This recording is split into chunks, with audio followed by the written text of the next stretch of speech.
बिस्मिल्लाहिर्रहमानिर्रहीम। अस्सलाम वालेकुम बच्चों, हमने कल स्टार्ट की थी एक्सरसाइज 8.2 जिसका पार्ट 1 हम कवर कर चुके हैं। पार्ट 2 में हम क्वेश्चन नंबर 3 का पार्ट 5 से स्टार्ट करेंगे बच्चे। तो इसमें हमने कुछ बेसिक फार्मूलाज को देखा था, इक्वेशन ऑफ लाइन की जो हमारे फार्मूलाज होते हैं सिचुएशन के हिसाब से। तो अब यहाँ पे मैं आपके सामने ले आता हूँ। बेटा हमने पढ़ा था एक 2 पॉइंट फॉर्म। जब हमें 2 पॉइंट्स गिवन होंगे तो फिर हम इक्वेशन ऑफ लाइन फाइंड करने के लिए ये फार्मूला यूज़ करेंगे, ठीक है। y minus y one is equal to m x minus x one. तो अब यहाँ पे आप देखें तो हमें 2 पॉइंट गिवन है, एक ये पॉइंट और एक ये पॉइंट, ठीक है। इन 2 पॉइंट्स के थ्रू हमने इक्वेशन ऑफ लाइन फाइंड करनी है। पहला पॉइंट बच्चे हमारे पास होता है x1 y1, ये x2 एंड y2, राइट। अब x1 y1 तो है हमारे पास, यहाँ पे y1 भी पुट कर लेंगे, x1 भी पुट कर लेंगे, लेकिन m जो स्लोप ऑफ लाइन होती है उसकी वैल्यू हमारे पास नहीं है। तो उसके लिए बच्चों हम यहाँ पे यूज करते हैं m is equal to y2 minus y1 over x2 minus x1। ये हम एक्सरसाइज 8.1 में स्लोप का फार्मूला पढ़ चुके हैं, ठीक है। अब 2 तरीके हैं, एक ये है कि आप स्लोप अलहदा से फाइंड करें और उसकी वैल्यू यहाँ पे पुट कर दें। एक तरीका कार यह है कि m की जगह पे ये फार्मूला पुट कर दें, ठीक है। तो मैंने यहाँ पे क्या किया, m की जगह पे जस्ट ये फार्मूला पुट कर दिया, ठीक है। m क्या था y2 minus y1 over x2 minus x1। तो मैंने m की जगह पे y2 minus y1 over x2 minus x1 put कर दिया। ये इसलिए ताकि मैं डायरेक्ट ही वैल्यूज पुट करके इसको हल करता जाऊंगा, बजाय इसके कि मैं एक अलग से स्लोप फाइंड करूं और इसमें पुट करूं, ठीक है बेटा। अब देखिए बेटा, यहाँ पे x1 y1 x2 y2 की वैल्यू है और हमें यही वैल्यू चाहिए y1 y2 y1 x2 x1 x1। तो ये वैल्यू सारी मैंने यहाँ से उठा के पुट करना शुरू कर देनी है आप, ठीक है। देखिए y1 1 है तो यहाँ पे 1 पुट कर दिया, y2 क्या है बेटा -4 है तो -4 पुट कर दिया, y1 1 है तो 1 पुट कर दिया, x2 क्या है बेटा हमारे पास 2 है तो 2 पुट कर दिया, ये वाला माइनस लगाया, फिर x1 -6 है तो उसका -6 लिख दिया। तो इस तरह मैंने सारी वैल्यूज यहाँ पे पुट कर दी, ठीक है। अभी मैं इसको सिंप्लीफाई करूंगा, ये बेटा -4 -1 हो जाएगा -5, ये माइनस माइनस प्लस 2 + 6 8 हो जाएगा, ये माइनस माइनस प्लस और x + 6 हो जाएगा, ठीक है बेटा। नेक्स्ट हम क्या करते हैं बेटा, यहाँ पे x में ये 8 क्या हो रहा है, यहाँ पे डिवाइड हो रहा है, जब उधर जाएगा तो मल्टीप्लाई हो जाएगा, 8 × y - 1 is equal to -5 × x + 6। ये 8 को y से मल्टीप्लाई करेंगे 8y, 8 को 1 से मल्टीप्लाई करेंगे 8 आ जाएगा, -5 को x से मल्टीप्लाई करेंगे तो -5x हो जाएगा, और ये माइनस प्लस माइनस प्लस जब मल्टीप्लाई होते हैं तो माइनस आता है, ठीक है। प्लस माइनस भी मल्टीप्लाई होते हैं तो माइनस, माइनस माइनस मल्टीप्लाई हो तो प्लस, और प्लस प्लस मल्टीप्लाई हो तो प्लस। जब दो सेम सिंबल्स चाहे वो प्लस हो या माइनस हो, जब आपस में सेम सिंबल्स मल्टीप्लाई होते हैं तो रिजल्ट पॉजिटिव आता है, ठीक है। और जब उनमें से कोई एक भी सिंबल चेंज हो, मीन एक नेगेटिव एक पॉजिटिव या एक पॉजिटिव एक नेगेटिव हो, तो रिजल्ट नेगेटिव आता है, ठीक है। अब यहाँ पे एक नेगेटिव एक पॉजिटिव है तो रिजल्ट नेगेटिव ही आना है, माइनस ही आना है, ठीक है। अब हम क्या करते हैं बच्चे, ये 5x माइनस है, जब इस साइड पे जाएगा तो +5x हो जाएगा, ये ऑलरेडी +8y है, ठीक है। ये -8 और ये -30 जब उस साइड पे जाएगा तो +30 हो जाएगा। -8 + 30 बेटा, एक माइनस है एक प्लस है तो माइनस ही होगा, माइनस करेंगे 30 में से 8 को तो 22 आ जाएगा। चूंकि बड़ी वैल्यू के साथ प्लस है तो यहाँ पे प्लस ही आएगा। तो ये हमारी बेटा रिक्वायर्ड इक्वेशन ऑफ लाइन हो जाएगी। तो अब नेक्स्ट बेटा हमारे पास है पार्ट 6। पार्ट 6 में अगेन हमें 2 पॉइंट्स गिवन है, यहाँ पे आप देख सकते हैं सेम सिचुएशन होगी, सेम फार्मूला होगा, लेकिन यहाँ पे मैंने कंडीशन थोड़ी सी और चेंज कर दी है ताकि आप ये मेथड भी देख लें। आप जब आपको 2 पॉइंट्स गिवन हो तो आप डायरेक्ट ये फार्मूला भी लगा सकते हैं, लेकिन ये फार्मूला बना कैसे, ये वाला फार्मूला मैंने बेटा क्या किया, m की जगह पे यहाँ पे ये वैल्यू पुट की थी, आपने देखा था पिछले सवाल में। अब आप देखें तो हमारे पास ये जो y2 माइनस y1 है, ये यहाँ पे क्या हो रहा है मल्टीप्लाई, जब ये इस साइड पे आएगा तो डिवाइड हो जाएगा, ठीक है। और ये x माइनस x1 ऊपर आ जाएगा, x2 माइनस x1 नीचे रह जाएगा। ये हमारे पास एक फार्मूला बन गया बेटा। ये ऐसा फार्मूला है कि आप ये याद रख लें तो आप डायरेक्ट ये फार्मूला भी इस्तेमाल कर सकते हैं, ठीक है। आसान है, y minus y1 y2 minus y1, x minus x1 x2 minus x1। ऊपर y है y1 माइनस हो रहा है, नीचे y2 में से y1 माइनस हो रहा है, ऊपर x में से x1 माइनस हो रहा है, नीचे x2 में से x1 माइनस हो रहा है।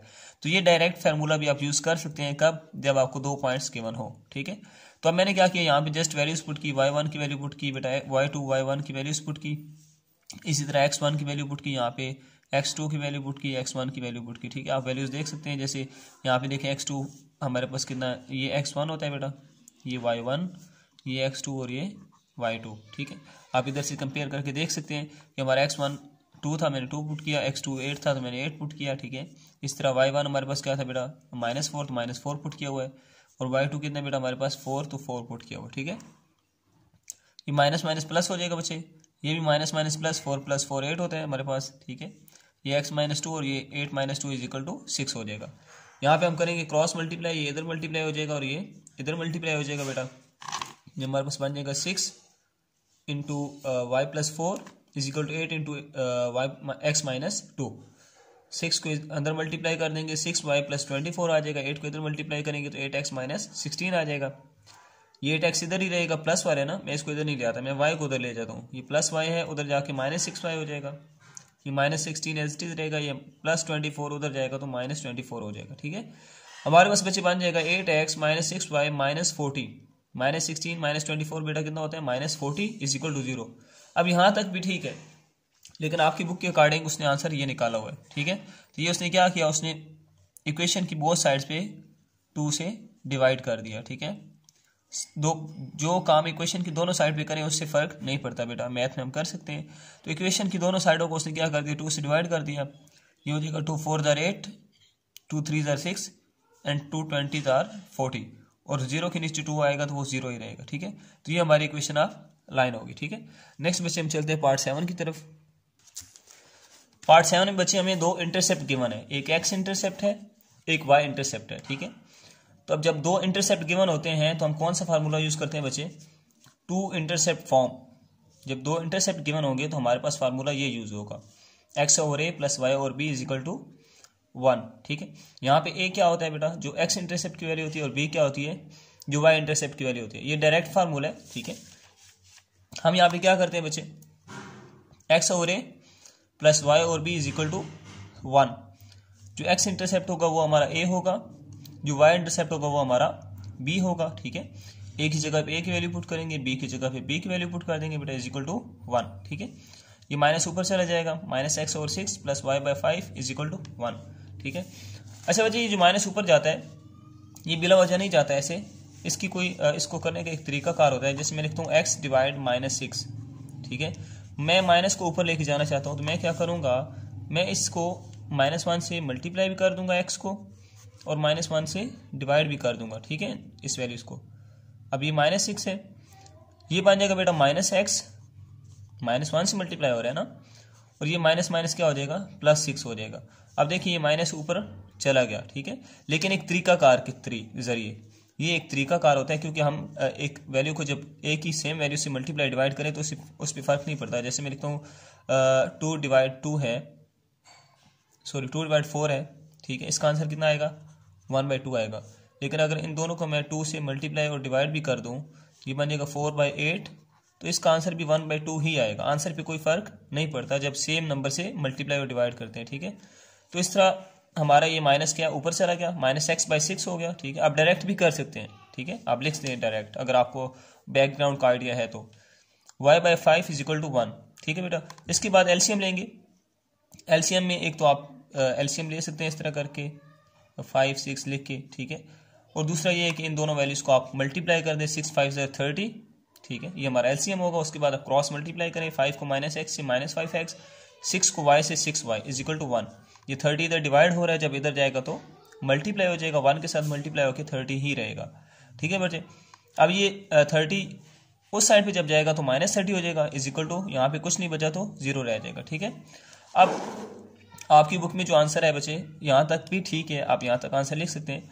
आपकी बुक में क्या हुआ कि आंसर प्लस में है, यहाँ पे +5x है, ठीक है, -6y + 30 है। तो इसका तरीकाकार क्या है कि आप इक्वेशन की बोथ साइड्स को -1 से मल्टीप्लाई कर दें, -5x + 6y -30 = -1 × 0।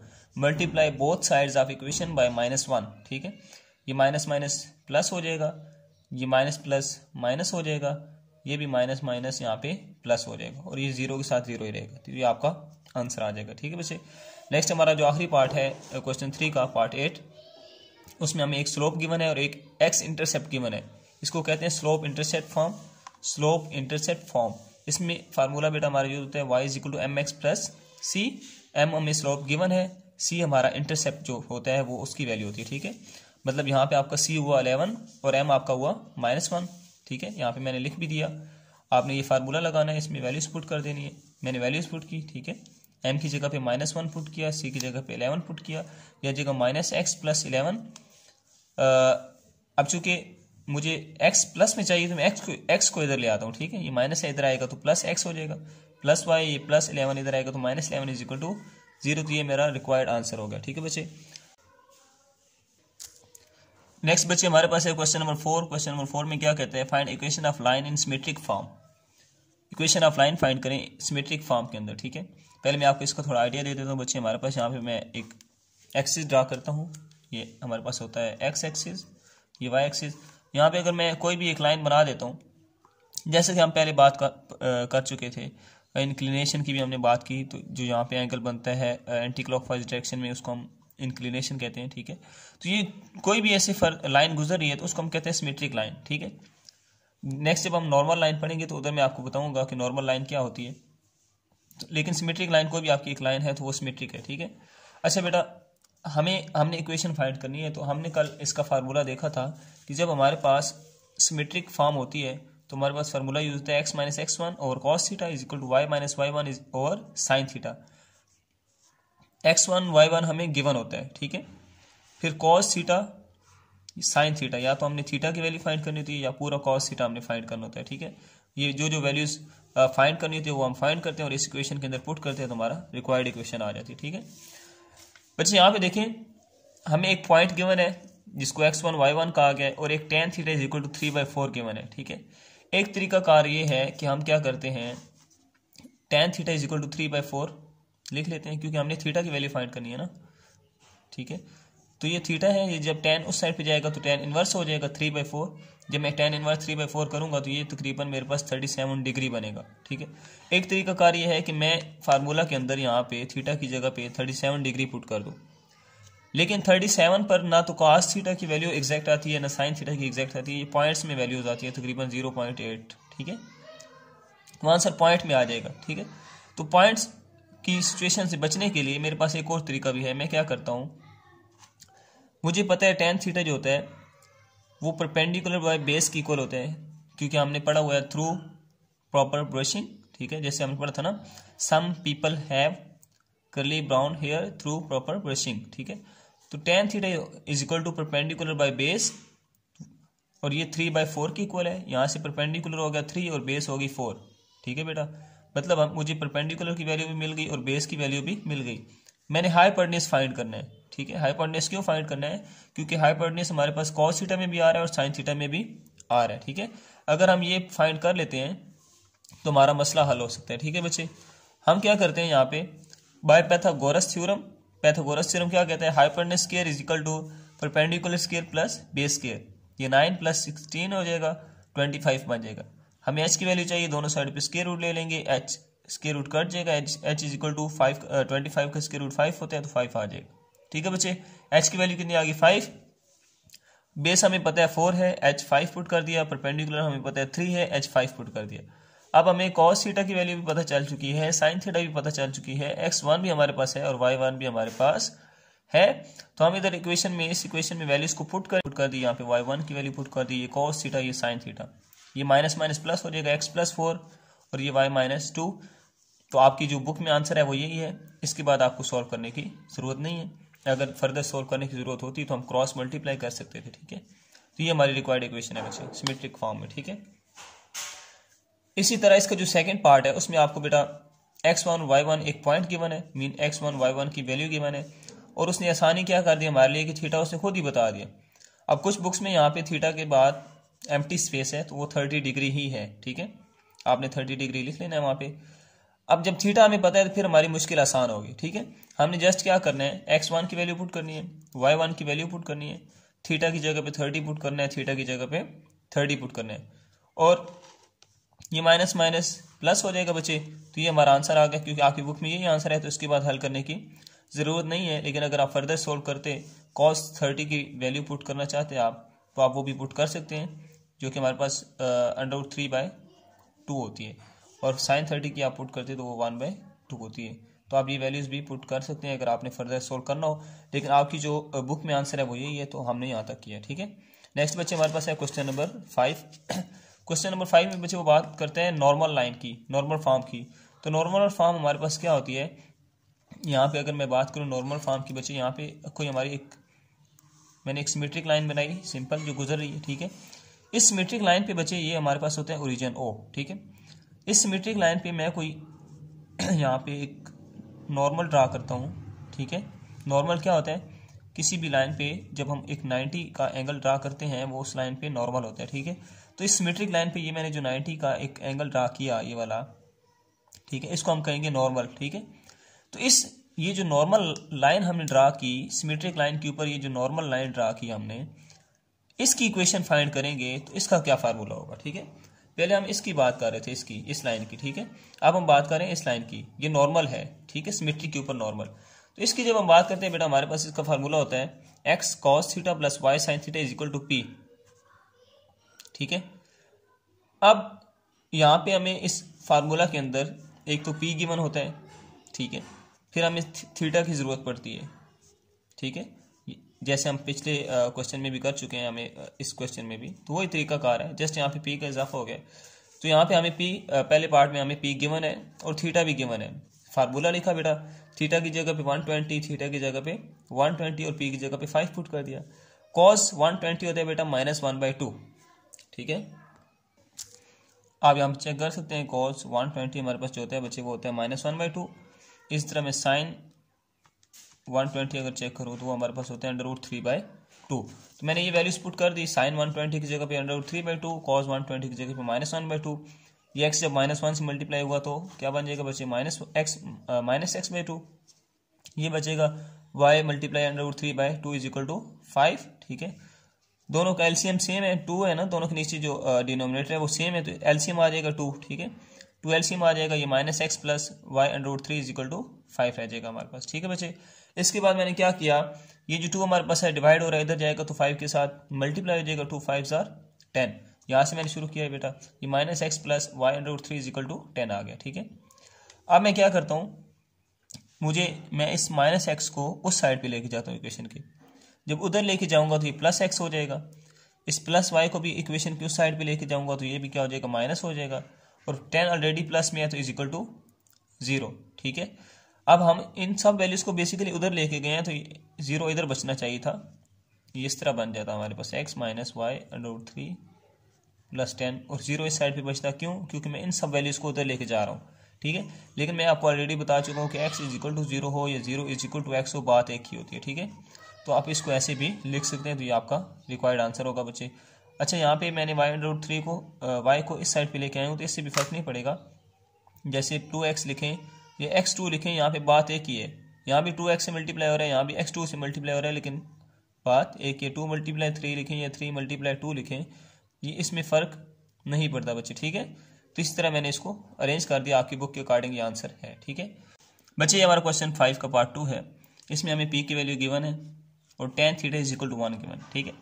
यहाँ से हम थीटा की वैल्यू फाइंड कर लेते हैं, ठीक है। tan theta is equal to 1, जब tan उस साइड पे जाएगा तो ये बन जाएगा tan इनवर्स 1, और tan इनवर्स 1 आप चेक करेंगे यहाँ पे शिफ्ट tan 1, ये बच्चे आपके पास आता है 45, ठीक है।